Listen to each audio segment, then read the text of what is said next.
नमस्ते सुरेश जी। कैसे हैं आप? बहुत बहुत बढ़िया। हाँ। ललन टॉप मेरा बहुत फेवरेट चैनल है। सौरभ जी को पता ही है। बहुत बहुत स्वागत है आपका। या आ, आपकी फिल्म आ रही है जलसा 18 मार्च को, होली के दिन।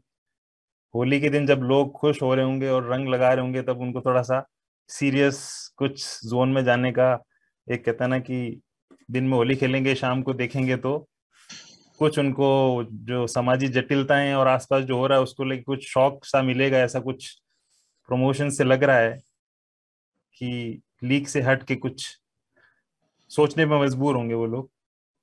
वो पता नहीं ये हमारे वहां पे ना एक सर्टेन मिथ है कि सीरियस फिल्में एंटरटेनिंग नहीं होती। अब मेरी कोशिश ये है कि इसलिए मैं बोलूंगा होली के दिन मैं आपको एंगेज और एंटरटेन करने की कोशिश करूंगा। ओके। मनोरंजन हमेशा हंसी मजाक से नहीं होता। कभी कभी शायद कुछ सीरियस कंटेंट भी एंगेजिंग करती है, और यहाँ पे इट्स एक्चुअली लाइक मैं हमने कोशिश करी है कि एक फिल्म बनाए। यस, आप सोचने पे मजबूर होंगे, ऐसी एक कोशिश है। But beyond the point intellectual film नहीं है। ओके। एक बहुत ही रिलेटेबल मुद्दों के ऊपर ही बनाई गई एक फिल्म है। और सारे किरदार, मैं आपको गारंटी देता हूँ कि सारे किरदार आप उनसे कहीं न कहीं मिले होंगे, कहीं न कहीं देखा होगा, या तो टीवी पे देखा होगा, या तो रियल लाइफ में, या तो सड़क पे, या तो आपके घर पे। आई थिंक वो एक कोशिश रही है। आ, इसका एक बड़ा फनी सी चीज है कि जब शायद विद्या बालन से पूछा गया प्रेस कॉन्फ्रेंस में कहीं कि क्या ये अमिताभ बच्चन के घर जलसा की कहानी है, तो उन्होंने कहा था नहीं, आपको प्रतीक्षा करनी होगी। तो मतलब ऑब्वियसली उनके घर की कहानी नहीं है, लेकिन मैं ये जानना चाह रहा हूँ कि जो नाम है जलसा, आपने इस पे कैसे किया कि यही रखेंगे, और इसका क्या मतलब है आपके लिए और फिल्म के कॉन्टेक्स्ट में? नहीं, काफ़ी सारी टाइटल, वर्किंग टाइटल कुछ अलग थी। ओके। और एक और टाइटल हमें जो पसंद आई थी, वो शायद किसी और के पास थी। ओके। और तो वो मिली नहीं। सो हम एक्चुअली काफ़ी फिल्म शूट के कुछ दिन पहले शायद हमने, या आई मीन लाइक, मैं एक ऑटो में कहीं जा रहा था और मुझे पीछे दिखाई दिया जलसा समथिंग, तो काफी कनेक्ट किया कहीं ना कहीं फिल्म। तो जलसा जो जो टाइटल है, एक गिमिक नहीं है। ओके। फिल्म में कुछ है जो जो एक प्लॉट का भाग है।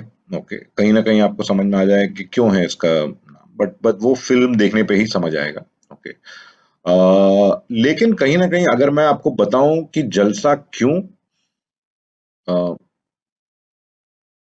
कॉन्ग्रीगेशन को क्या बोलते हैं हिंदी में, कि बहुत सारी आयरनीज जुलूस। जो है। हाँ, जुलूस और तो अगर सेलिब्रेशन, मैं उत्सव। आपको ये बोलूं कि आयरनीज आयरनीज को क्या बोलते हैं, आयरनीज के हिंदी में विडंबनाएं, विडंबनाएं। बहुत सारी विडंबनाएं एक साथ आती है। ओके। बहुत सारे बहुत सारे इंसान एक एक एक इंसिडेंट के बाद आते हैं साथ में। ओके। बहुत सारी कोइंसिडेंसेस कहिए, आयरनीज कहिए, ये सब एक साथ आती हैं।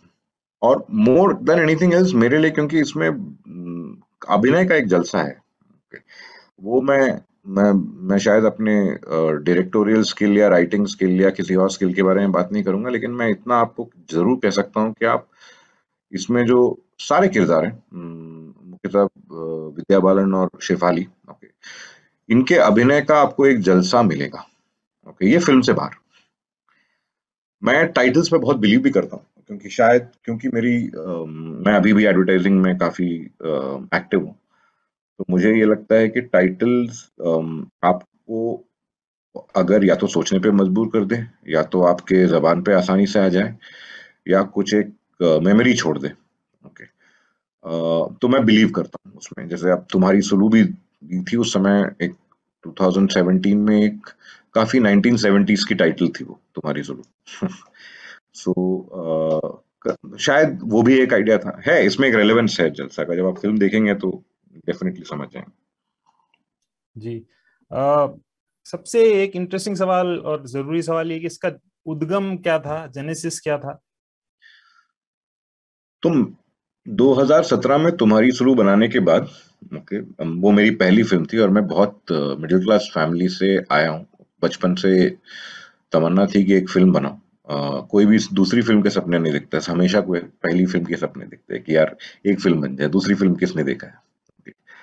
तो तुम्हारी सुलु बनने के बाद प्लस मैंने तुम्हारी सुलु विद्या के साथ बनाई, जिनके साथ मेरा काम करने का बहुत मन था। तो एक ही झटके में बहुत सारे टिक्स हो गए। फिर उसके बारे में समझ नहीं आ रहा था, उसके बाद में समझ में नहीं आ रहा था कि करूँ क्या? एक तो थोड़े लाइमलाइट में आ गया था उस समय, क्योंकि फ़िल्म की अच्छी रिस्पॉन्स मिली थी, ठीक-ठाक थी। तो समझ में नहीं आ रहा था, तो मैं काफ़ी अवेयर हो गया था, क्लेवर हो गया था, अ, अपने आप को थोड़ा सीरियस लेने लग गया था।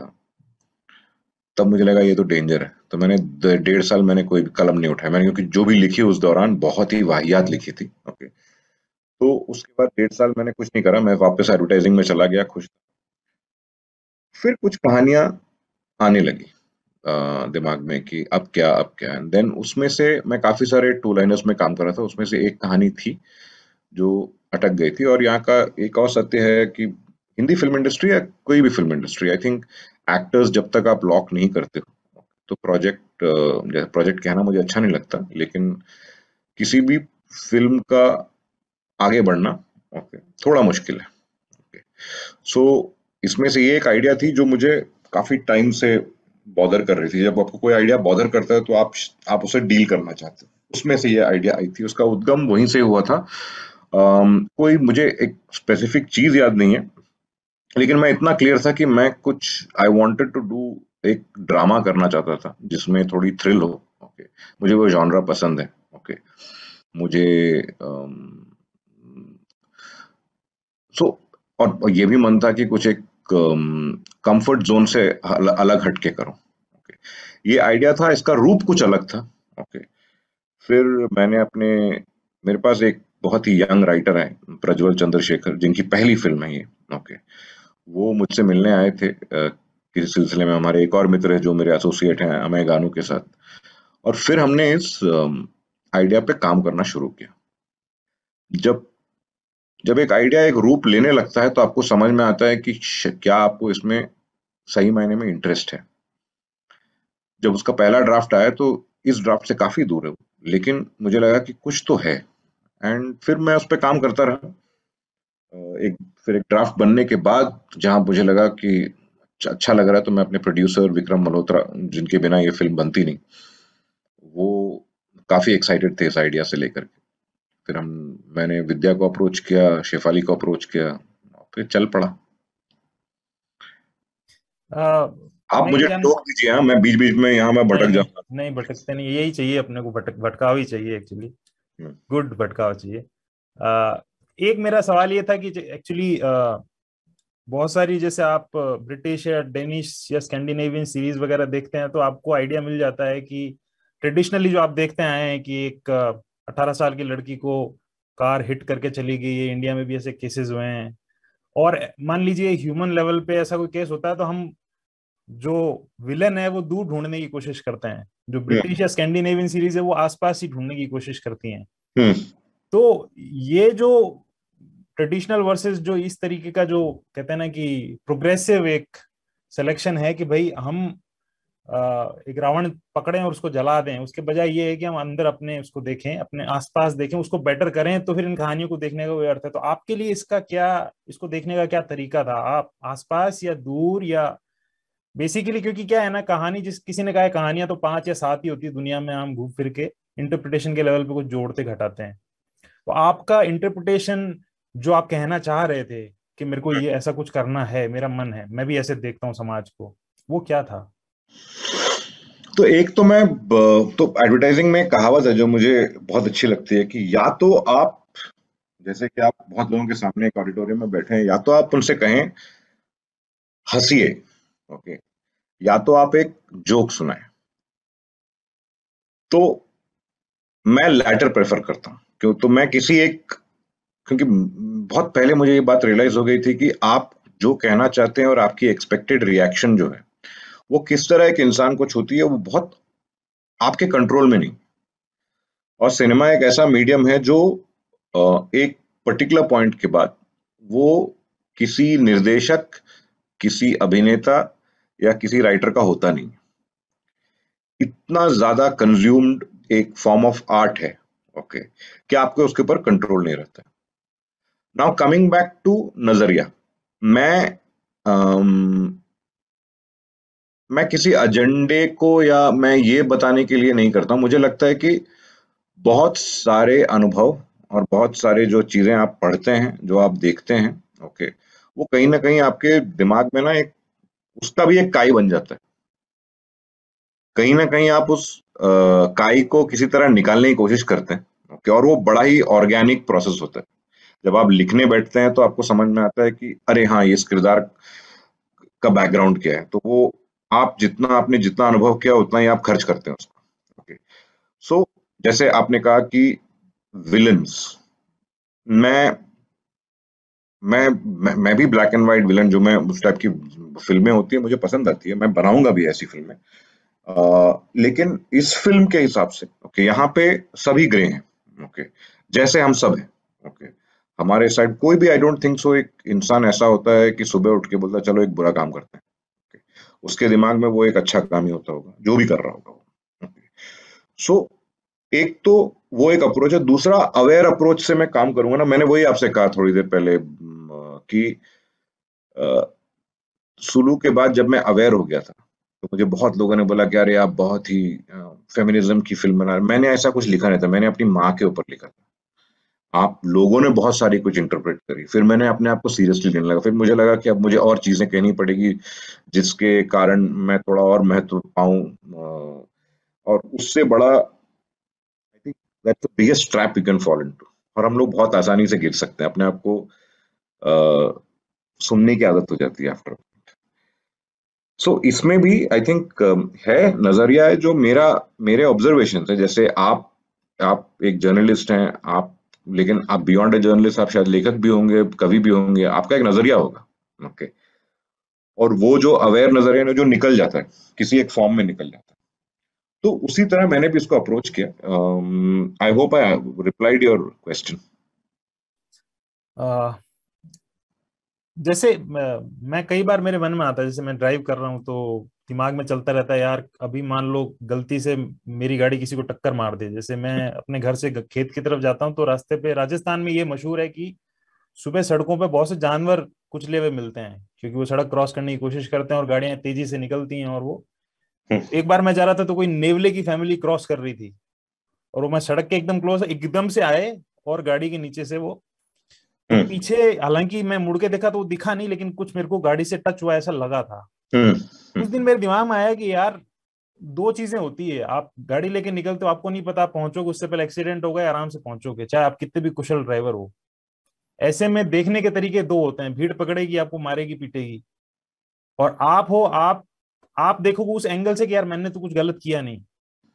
एक चीज, दूसरी चीज ये कि अ, जो मोरालिटी और सत्यता होती है ना, कि हर आदमी जो किसी सामने वाले को पीट रहा होता है कि तू, ये तो भाग रहा है मार के, अगर वो व्यक्ति गाड़ी चला रहा होता और टक्कर के बाद वो भी सोचता कि क्या मैं भाग जाऊं या रुकूं, पुलिस के पास जाऊं, ये भी जो नैतिकता और द्वंद है।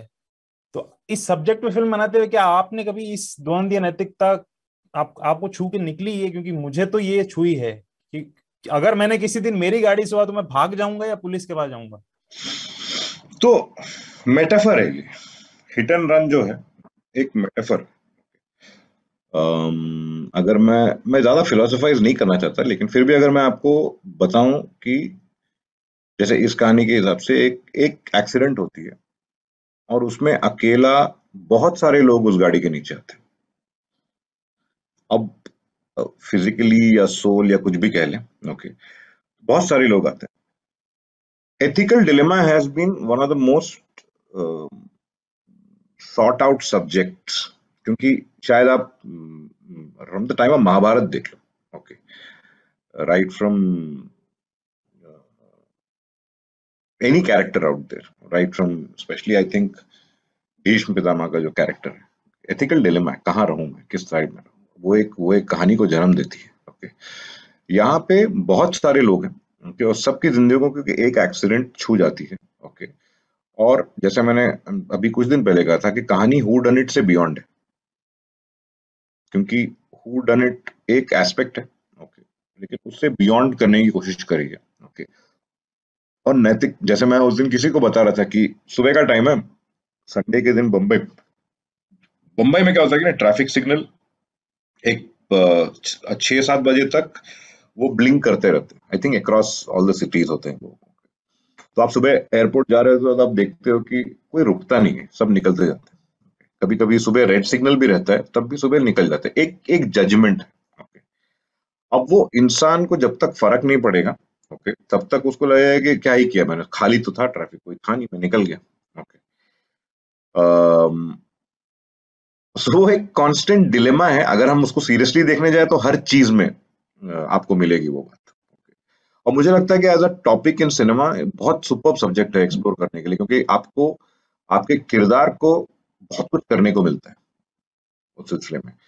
तो कहीं ना कहीं आई थिंक ये चीजें सब अफेक्ट करती हैं। और जैसे मैंने कहा कि आप हर दिन, स्पेशली आज के दौर में, आप हर दिन किसी ना किसी डिस्कशन का हिस्सा हो, whether you are reading, whether you are in it, whether you are outside, और कॉन्स्टेंटली आप अपने आप को देखते हैं आप किस तरफ हो, और उसके बीच में कहानी बन जाती है। क्योंकि इसमें नजर आता है वो बच्चा भी जो है, जो रुखसाना का बच्चा है, लास्ट में वो भी कहता है चॉकलेट दोगी तो बताऊंगा नहीं। करेक्ट। इवन वो भी उस लेवल पे करप्ट है। वो हालांकि वो तो भोला बच्चा है। तो हम बड़े होते होते तो कितने ही हमारी लेयर्स हो जाती करप्शन की। Correct, correct, correct. वही तो मैं कहता हूँ कि आई think the first bribe starts with a chocolate. एक बहुत इंटरेस्टिंग इसमें एस्पेक्ट है जर्नलिज्म। मेरे लिए तो जर्नलिज्म से रिलेटेड फिल्म्स का मुझे बहुत ही, कहते हैं ना, मुझे बहुत पसंद आती है। क्योंकि शायद कहते हैं कि जो चार पिलर्स हैं उनमें सबसे ज्यादा जो जरूरी और एक तरीके से कहें कि लोगों के करीब है, वो है, कोई फॉर्मेलिटी की जरूरत नहीं है। अगर सुप्रीम कोर्ट के टॉप 5 जजेस को भी अपनी बात कहनी है तो कहीं मौका नहीं मिलता, और वो कुछ कुछ पत्रकारों को भेजते हैं कि आइए हमारी बात सुनिए, और 10-10 हजार रुपये महीना कमाने वाला जर्नलिस्ट कैमरा लेके खड़ा है, उनकी बात सुन रहा है।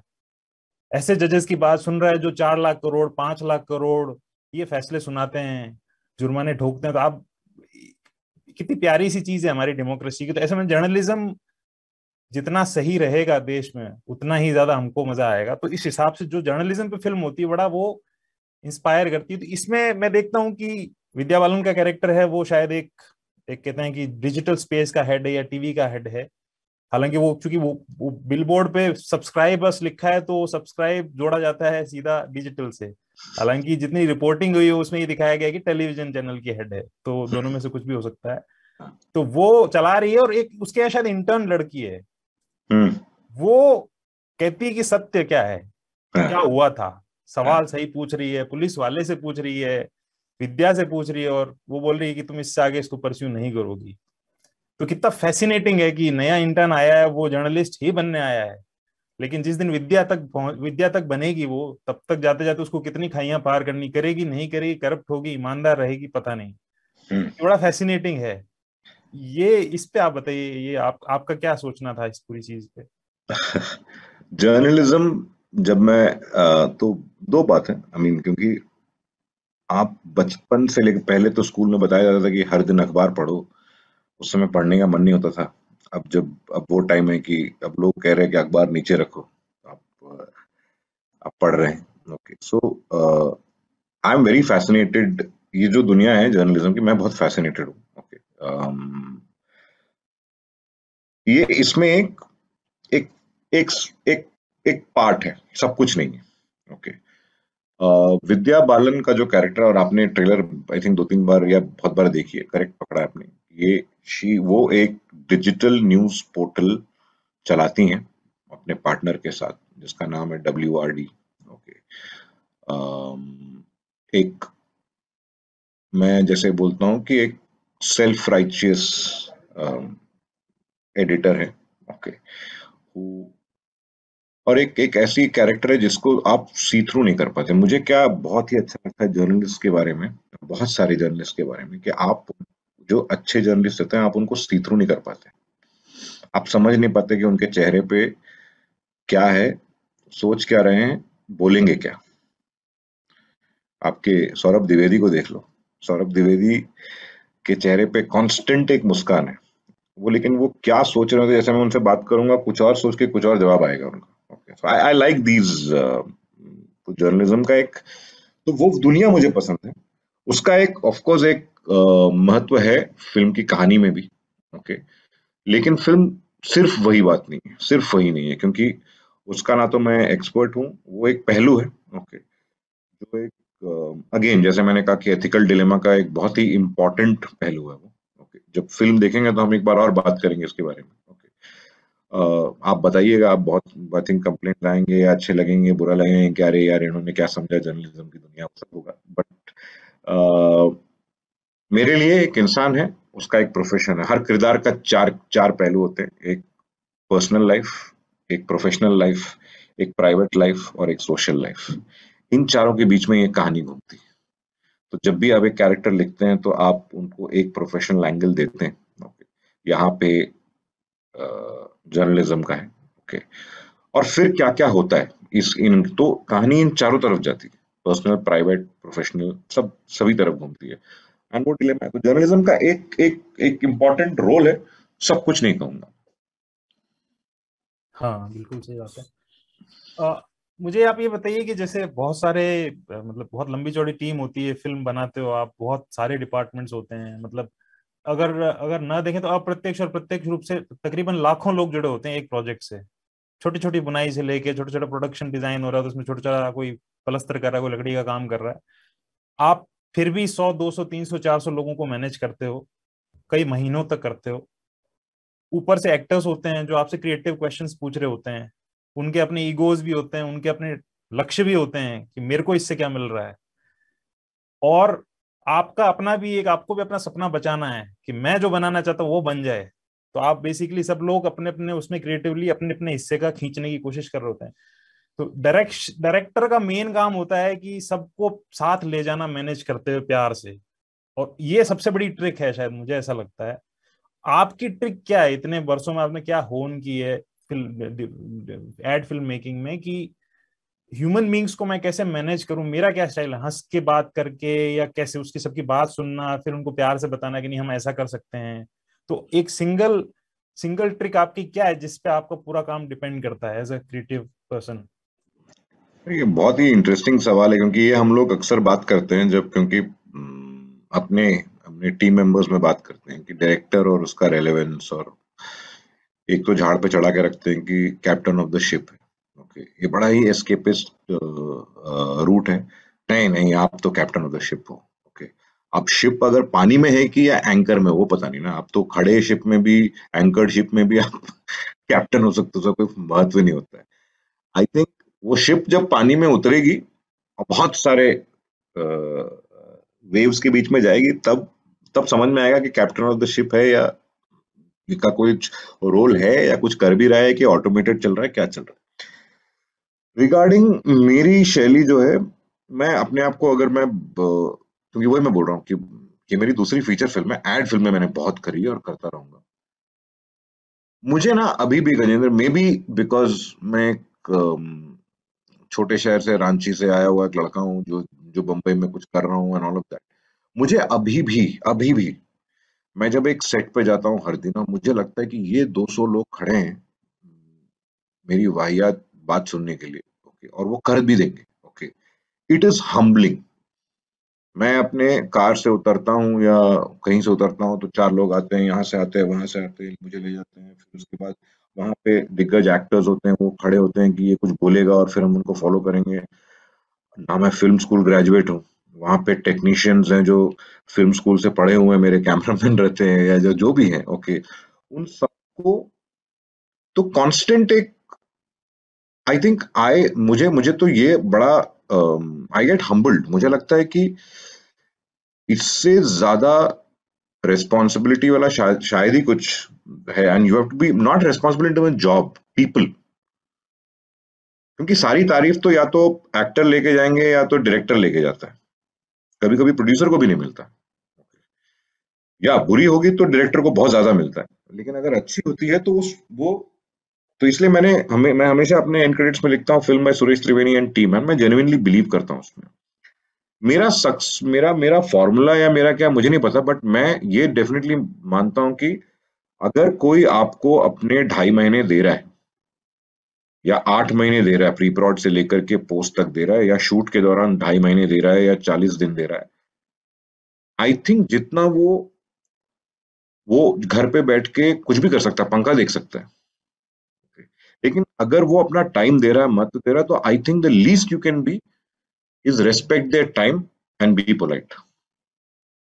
आपको अपना काम निकालना चाहिए, वो सब होगा, बट आई थिंक वो दूसरों के टाइम की कदर करना, मुझे लगता है कि मैं बहुत मानता हूँ उस बात को। रही बात आर्ग्यूमेंट्स की, वो तो होता रहता है, मतलब एज अ डायरेक्टर आप कॉन्स्टेंटली, आपके पास वो होता है ना, जब टेनिस खेलने जाते हैं तो आपके पास 6 बॉलें एक बार फेंक दी जाती है। अभी आप 3 को मारोगे, 3 छूट जाएगा, 1 छूट जाएगा, वो तो कांस्टेंट है। वो कभी एक्टर्स रहेंगे, कभी टेक्नीशियंस रहेंगे, और सब आपको समझ में आ जाएगा कि ये अपने लिए कह रहे हैं कि फिल्म के लिए कह रहे हैं। फिल्म के लिए तो मैं हाथ खड़ा। अम, अगर इस सवाल पे थोड़ा टाइम है तो मैं ये भी बोल सकता हूँ कि जैसे मुझे याद है, मैं अपने कैमरामैन के साथ एक शॉट उस दिन बना रहा था, इसी फिल्म के छोटी सी पैच वर्क कर रहे थे हम लोग। बारिश हो रही थी, लाइट था, हमने बारिश क्रिएट किया। तो मैंने उनको बोला कि सर आप ऐसे लगाओ एक शॉट। तो उन्होंने, सौरभ गोस्वामी, वो मेरे को बोलते हैं, नहीं नहीं, ये शॉट सुंदर तो बहुत है, लेकिन पता नहीं हमारी फिल्म के लिए है कि नहीं। सो एज अ सिनेमाटोग्राफर, वो नॉर्मली बहुत सारे सिनेमाटोग्राफर होते हैं सिर्फ इमेजरी देखते हैं, लेकिन अगर कोई मुझे बोलता है कि नहीं नहीं, ये सर, ये इट विल बी ब्यूटीफुल, लेकिन सो आई रियलाइज दैट कि उसका interest level, he is gone beyond his own selfish needs. और फिर वो तभी हो सकता है जब आप एक टीम को कास्ट करें। आई थिंक डायरेक्टर का सबसे इंपॉर्टेंट रोल होता है एक टीम को कास्ट करना। वो एक्टर्स को जिस तरह कास्ट करते हैं, उसी तरह टीम को कास्ट करना। अदरवाइज डायरेक्टर तो वही है ना सर, वो जो सुबह दिहाड़ी पे लेके जाते हैं बहुत लोग, गाना वाना गा के ट्रैक्टर में भर के काम करके आते हैं, वही फील है और कुछ नहीं है, क्योंकि हम जैक ऑफ ऑल ट्रेड्स हैं। बिल्कुल सही कहा आपने। अ, विद्या बालन और शेफाली शाह सेट पे आपसे बहुत क्वेश्चंस पूछते थे, ऐसा उन्होंने कहा है। किस हम्म। तरह के क्वेश्चंस होते थे, थोड़ा सा आप इंसाइट दीजिए। क्या क्यूरियोसिटी एज एन एक्टर होती है एक्टर की? सो सेट पे दोनों का अलग तरीका है। दोनों के बहुत सवाल होते हैं, और सवाल, दोनों का स्क्रिप्ट से एक्चुअली शूट पे कम होता है। ओके, शूट से पहले ज्यादा होता है। जब वो एक बार हाँ बोल देती हैं, ओके, तो उसके बाद शुरू होता है। और मोस्ट ऑफ द सवाल दोनों का, कि कैरेक्टर के मोटिवेशन के बारे में, कि ये किरदार कर तो रहा है, क्यों कर रहा है। एक वो पार्ट होता है कैरेक्टर का। दूसरा होता है कि डायलॉग्स होते हैं, जो कि एक होता है, और मैं बड़ा ओपन हूं, मुझे लगता है कि डायलॉग्स कांट बी,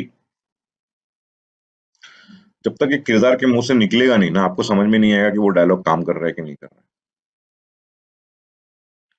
सो वो बहुत ही इंपॉर्टेंट। तो सवाल जैसे उनके, राइट फ्रॉम, वो क्या खाते हैं, क्या पीते हैं, साइको, जैसे हम लोग इसमें बात करते हैं, साइकोग्राफिक्स बात करते हैं, दोनों का स्टार्ट होता है साइकोग्राफिक्स से, बैक स्टोरी से, कहाँ थे, क्या पसंद है, क्या नहीं पसंद है, फलाना है, जो स्क्रिप्ट के बियॉन्ड है।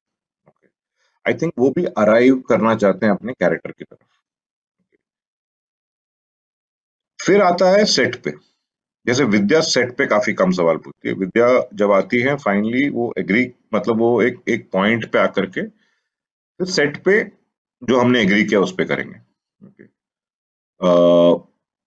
उसमें भी स्टेजिंग जब होती है, कि जैसे मैं आपको एक बहुत छोटा सा एग्जांपल देता हूँ। इस फिल्म में भी एक सीन है जहाँ पे विद्या को, हमने हमने जब जब मैंने, कैमरामैन ने, मेरे डायरेक्शन टीम ने डिस्कस किया था कि ये किरदार, विद्या का जो किरदार है, वो बैठ के बात करेगा। ओके, और हमने सब कुछ लाइटिंग वाइटिंग सब सेट कर दिया था। विद्या आ गई। ओके, एंड हम वो मान गए कि ठीक है, मैं यहाँ बैठूंगी। लेकिन बैठने को एक एक टेक के बाद उन्होंने बोला कि यार मुझे पता है, मुझे ना, ये बोलते हुए मुझे बैठना नहीं है, मुझे मुझे लगता है कि मुझे खड़ा होना चाहिए। अब वो जो पॉइंट है, वो जिस लॉजिक से आ रही थी, जिस सीन के लिए वो जरूरत है, मैं वो सीन अभी नहीं बता सकता, वो देखने के बाद हम बात कर सकते हैं। उस सीन के लिए एक्चुअली फिर मुझे, हाँ करेक्ट है, ये किरदार अगर यहाँ पे करेक्ट रहे, खड़ा रहेगा, तो बेटर है, क्योंकि बैठे बैठे शायद वो लाइंस में जो कंफर्ट है वो शायद नहीं होना चाहिए। सवाल मोस्टली साइकोग्राफिक्स के बारे में होते हैं। शेफाली का एक शेफाली के साथ मैं ज्यादा प्री प्लॉट पे इस बार बैठ नहीं पाए, हमने एक दो वो बहुत बहुत बिजी थी वो, लेकिन फिर भी उन्होंने टाइम दिया रीडिंग्स के लिए एंड ऑल दैट। बाद में आई थिंक जब वो सेट पे आती है, शेफाली का एक प्रोसेस है, शेफाली आती हैं एक सेट पे और फिर उनको उनको वो माहौल समझना होता है कि अभी यहाँ पे क्या करना है मुझे, उनको कुछ एक्टिविटी चाहिए। वो उनको खड़े खड़े दो डायलॉग बोल दो तो उनको मजा नहीं आता। ओके, उनको लगता है कि कुछ एक बिहेवियर होना चाहिए। मैं भी बहुत बिलीव करता हूँ उसमें, और उसमें कभी कभी सवाल, अगर ये क्यों उठाया, वो क्यों उठाया, ऐसे क्यों करा, और वो constantly to try to get involve in to it. Okay, it is that, but वो क्वेश्चंस आपके किरदार को और आपकी कहानी को कॉन्स्टेंटली आगे ले जाती है, और आपको एज अ डायरेक्टर पुश करता है कि ये आएंगी और इनके सवाल होंगे, आपके पास इनका जवाब हो जाना चाहिए, होना चाहिए। सो वो डिस्कशन का पार्ट है, मजेदार है। मैं तो मजाक में ऐसे ही टांग खींचता हूँ दोनों की, कि मैंने तो शेफाली को तो जी उनको जी, एक्टिविटी। कॉन्स्टेंटली एक माहौल चाहिए, एक्टिविटी चाहिए, जो मुझे भी काफी पसंद है। शेफाली का एक तरीका है, और वो जब आती हैं सेट पे तो कभी कभी तो ऐसा लगता है कि वो जो रॉकेट होता है ना, कहाँ जाएगा आपको नहीं पता। Okay, क्योंकि इतनी टैलेंटेड है। Okay, उनके पास एक सीन करके आपको चार चार चार आइडियाज बता देंगे, ऐसे भी कर सकते हैं, ऐसे भी कर सकते हैं, ऐसे भी कर सकते हैं, फिर उनको लगता है कि कुछ एक है। उनको कॉन्स्टेंटली ऑब्जर्व करना पड़ता है, फिर आप एक स्टाइल पे अराइव करते हो, फिर यूर ऑन। ओके, तो सवाल नॉर्मली क्या करते हैं कि आपको as a director, as a team constantly alert रखते हैं कि ये आएंगी, इनके सवाल होंगे, कभी कभी सेट के बाहर, कभी कभी सेट के अंदर, बट मोस्टली सेट के बाहर ही होता है, नॉर्मली प्री प्रोडक्शन के टाइम पे होता है। Okay. और फिर वो कहानी आपको वो कॉन्स्टेंटली पुश करती है कि आप अच्छा करते रहो। Okay. और अगर वो कहानी के लिए मदद, I mean you should also have points to talk to, कि नहीं नहीं हर चीज, वहां पे भी डिस्कशन होती है, फाइनली हम एक एग्रीमेंट पे आ जाते हैं और शूट हो जाता है। सवाल तो गजेंद्र मेरा क्या है ना, कि मैंने डिसाइड कर लिया कि अगले फिल्म में ना मैं ज्यादा सुनूंगा नहीं यार, थक जाता हूँ मैं मेरी टीम भी बहुत सवाल पूछती है। एक तो लगता है कि कहीं मैं गलती कर दी मैंने स्क्रिप्ट लिख कर। एक मैं आपसे ये पूछना चाह रहा था कि जैसे आ, कितना समय आपको टोटल लग गया पूरा प्रोजेक्ट, जिस दिन आपने पहली बार इसका आइडिया सोचा था तब से लेके उसको कंप्लीट करने तक? 2019 में इसका, आई थिंक जहां तक मुझे याद है, 2019 में मैं पहली बार मेरे राइटर प्रज्वल से मिला था, मार्च के दौरान। स्क्रिप्ट लिख के कुछ 6 महीने हो गए थे। 2019 सितंबर या अगस्त में हम विद्या के पास गए थे। वो पहली बार, वो विद्या को स्क्रिप्ट बहुत पसंद आई थी, लेकिन उनका उस समय वो करने का मन नहीं था, वो थिंगी, तो फिर वो अटक गई थी। उसके पहले ही शेफाली से मेरी बात हो गई थी, तो उनको अच्छा लगा था स्क्रिप्ट, शी वाज ऑन। फिर 2020 में तो वैसे भी पैंडेमिक का आगमन, एंड देन सब कुछ रुक गया। ओके, लेकिन उस दौरान हम ये स्क्रिप्ट पे काम करते रहे, क्योंकि आपको कुछ ना कुछ तो करना था, क्योंकि मेरे प्रोड्यूसर जो है विक्रम मल्होत्रा, वो इस स्क्रिप्ट को लेकर के बहुत ही ज्यादा एक्साइटेड है। इनफैक्ट इस फिल्म का बनना है, मैं उनको पूरा श्रेय एक्चुअली उनको दूंगा है, कि इस माहौल में ये फिल्म बनाना, क्योंकि कोविड के टाइम पे एवरी प्रोड्यूसर जो है, मतलब पैसा बड़ा, क्योंकि आपके प्रोजेक्ट रुक सकते हैं। ओके, और उस दौरान वो बहुत ही ज्यादा एक्साइटेड थे। इनफैक्ट उनके कारण ही हुआ, तो 2019 से शुरू करी, 2021 अगस्त में शूट करना शुरू किया, जुलाई अगस्त के दौरान शूट किया। 35 डेज की शूट थी, और फिर अभी रिलीज, फटाफट release as we call it.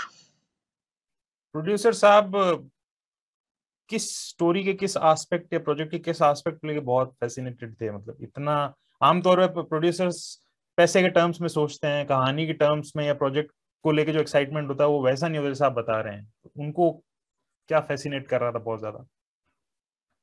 मैं, क्योंकि विक्रम मल्होत्रा अम, से, आई मीन लाइक, हम काफी टाइम से काम करना चाह रहे थे, मैं ही एक्चुअली काफी थोड़ा स्लो था।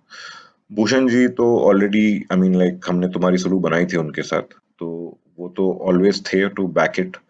लेकिन Vikram, I should give, Vikram ने जिस तरह इस प्रोजेक्ट, जैसे उनको पता नहीं, उनको आई थिंक उनको ह्यूमन कॉन्फ्लिक्ट वाली फिल्में बहुत पसंद आती हैं। ओके, वो अलग अलग टाइप की फिल्में करना चाहते हैं, लेकिन उनको इस सब्जेक्ट में लगा कि कॉन्फ्लिक्ट बहुत जबरदस्त है।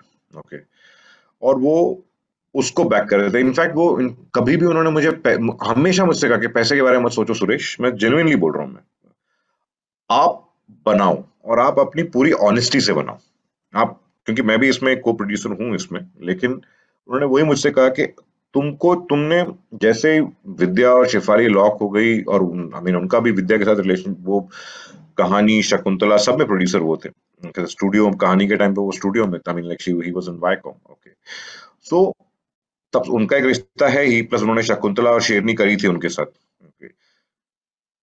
उनको इसका जो ह्यूमन ड्रामा उन्हें बहुत पसंद आ रहा था, कॉन्फ्लिक्ट। ओके, उन्हें उन्हें दिख रहा था, तो वो कॉन्स्टेंटली कह रहा था मुझे ये फिल्म दिख रही है सुरेश, तुम ज्यादा सोचो मत, इसको बना डालो फटाफट।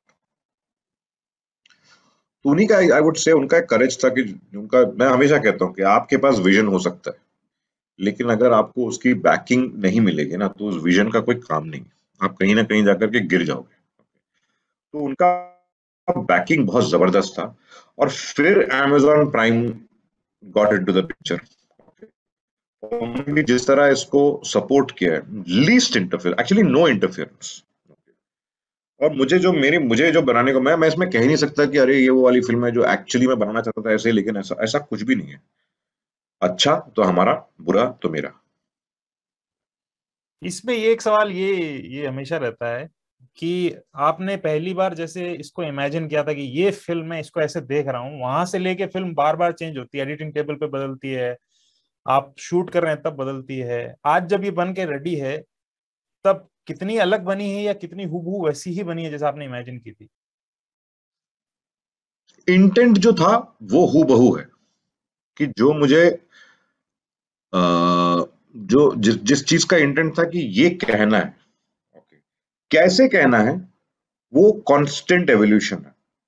गजेंद्र, मैं आपको एक बात बताऊं कि तुम्हारी सुलू में लोग मुझे कहते हैं कि अच्छी फिल्म है, ठीक फिल्म है, बहुत अच्छी फिल्म है, लेकिन मुझे पता है कि उसमें प्रॉब्लम एरियाज भी थे।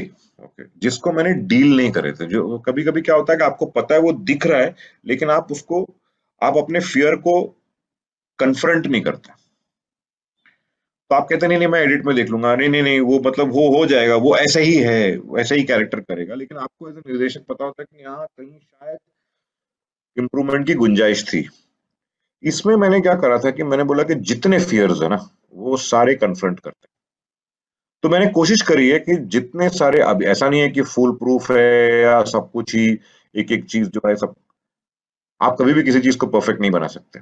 आप बनाते हैं, आपकी इंटेंट होनी चाहिए, आपकी इंटेंट अगर दिख गई तो वहां पे खुल गया। तो from writing, then casting, costume, हर जगह ये फॉर्म जो है वो इवॉल्व होता रहता है।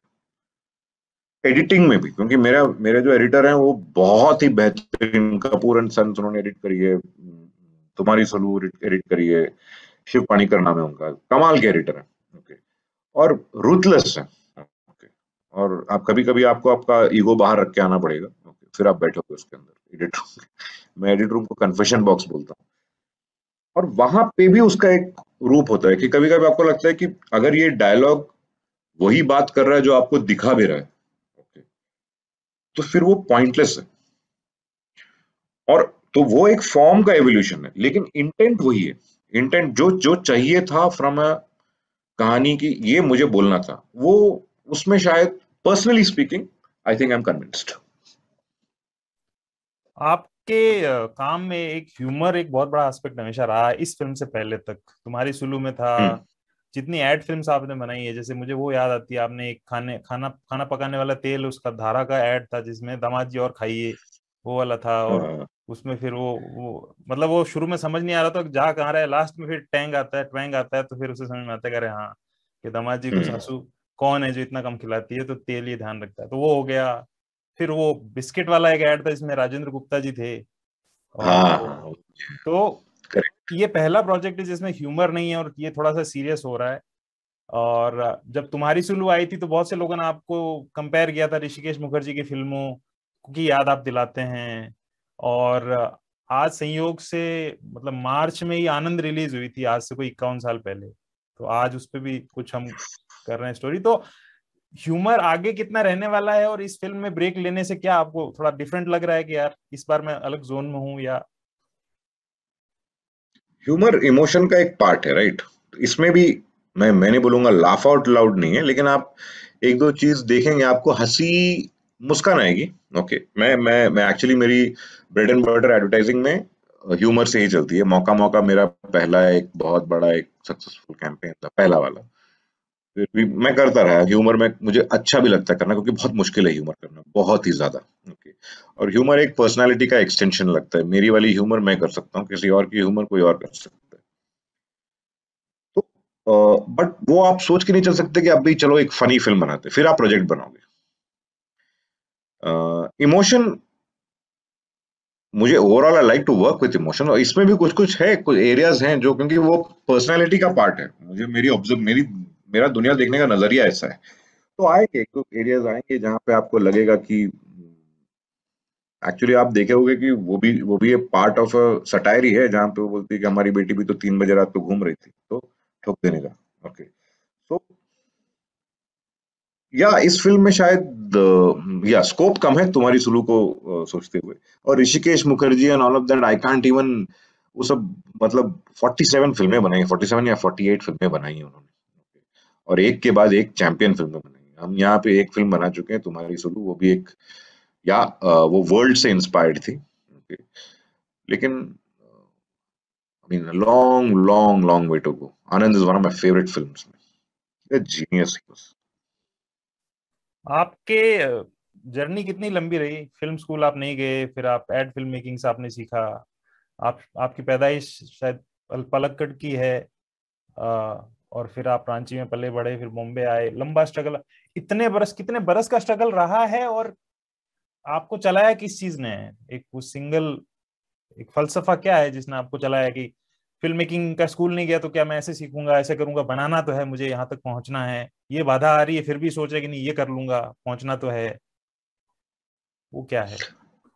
I don't know Gajendra, but एक चीज है, क्योंकि जैसे मैं बोलता हूँ अपने आप को कंफ्यूज इंडियन बोलता हूँ।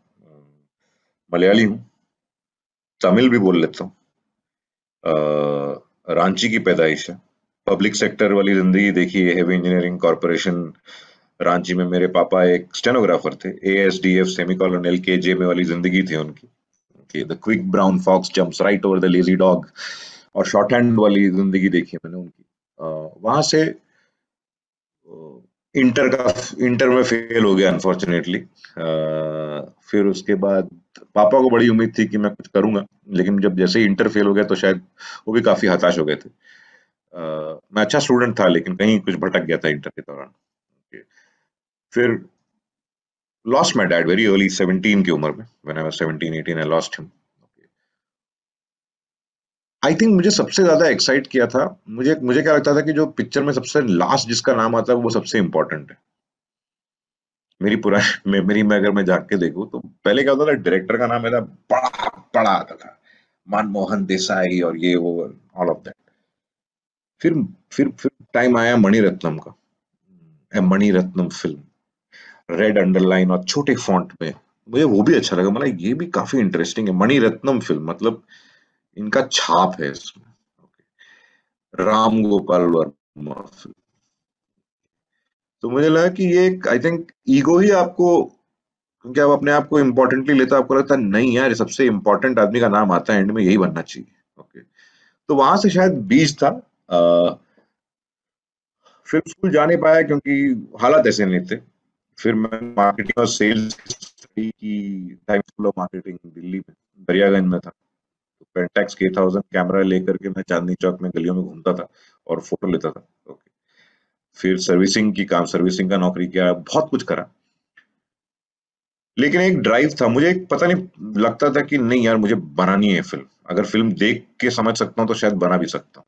बोल बात करता था अपने आप से कहानियों। बट मैं कभी स्ट्रगल नहीं कहूंगा गजेंद्र, बिकॉज मैं बड़ा क्लियर था कि मैंने मैंने मुझे वो कहानी, मेरे पास वो कहानियां नहीं है कि छोटे कमरे में रहा और ऐसे वैसे। मैंने हमेशा क्या करा कि अपनी लाइफ को बैलेंस करा कि मेरे मेरे सपनों के चक्कर में मेरी फैमिली सफर नहीं कर सकती, आई कांट अफोर्ड इट। तो हमेशा मैंने बैलेंस आउट किया। तो मैंने कॉर्पोरेट एवीज भी करी, मैं एड फिल्म में घुस गया 2010 से, फिर हालात बेटर हो गए मेरे। मैंने चैनल में काम करी है, बहुत कुछ काम करा है, लेकिन पैरेलली लिखता था। 2007 से मैं लिख रहा हूँ, मैंने 4 स्क्रिप्टें लिखी, 2012 तक कुछ नहीं हुआ उनका, फिर मेरी उम्मीद चली गई थी, लेकिन मैं एडवर्टाइजिंग में घुस चुका था, मैं बैलेंस आउट कर रहा था। फिर 2015 में विद्या से मुलाकात हुई और 2017 में तुम्हारी शुरू हुई। स्ट्रगल था, बट अगर स्ट्रगल में कहूँगा, पेशेंस आई थिंक सबसे इंपॉर्टेंट वर्च्यू जो होता है कि पेशेंस, वो वो अगर आ जाएगा ना सही है ये। और वो स्ट्रगल के पीछे मैं छुपना भी नहीं चाहता, मेरा बड़ा कॉन्शियस चॉइस था कि मैं अपने सपनों के चक्कर में अपनी दुनिया के लोगों को सफर नहीं करवाऊंगा। वो पैरेलल है, वो चलता रहेगा। So I think the journey has been more of patience and less of pen.